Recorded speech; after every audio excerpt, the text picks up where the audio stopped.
dân tiếng chor thắp bụi em nuôi cả hoi về la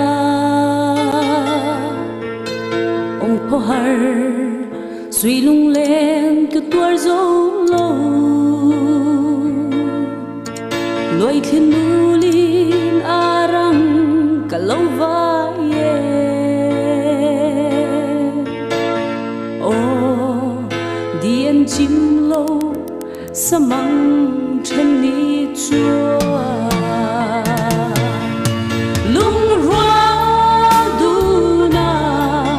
bia thu đi cần sửa lại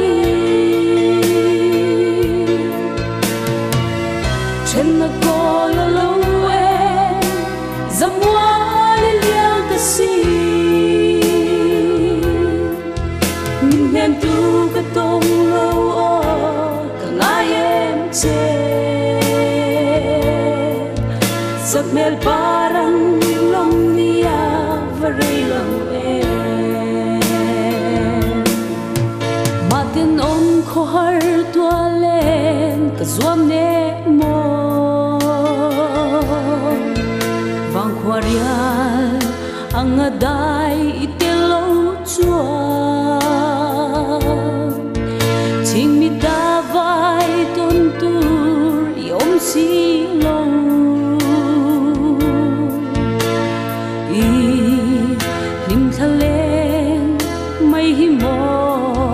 chẳng to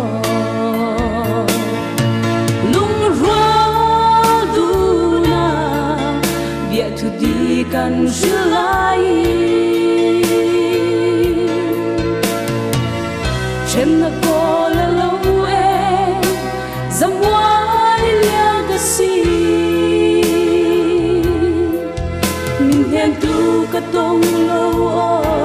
cả ngày em chê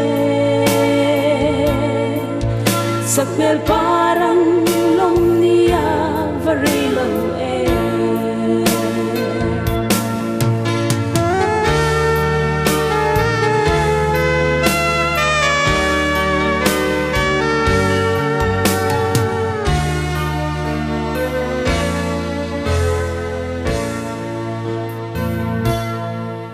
côi va lên chăm ca ra lengin tang sang ma se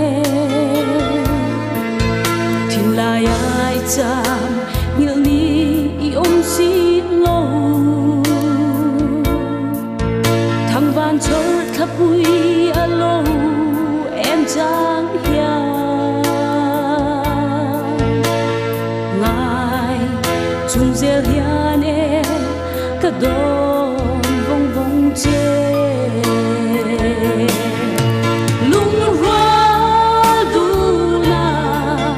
bia thu đi cần giữ lại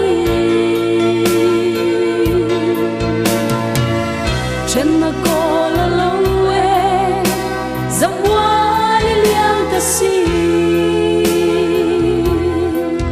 mình em tu cái tông lâu cả ngày em chê sắc mel parang lom niya varay lâu em sắc mel parang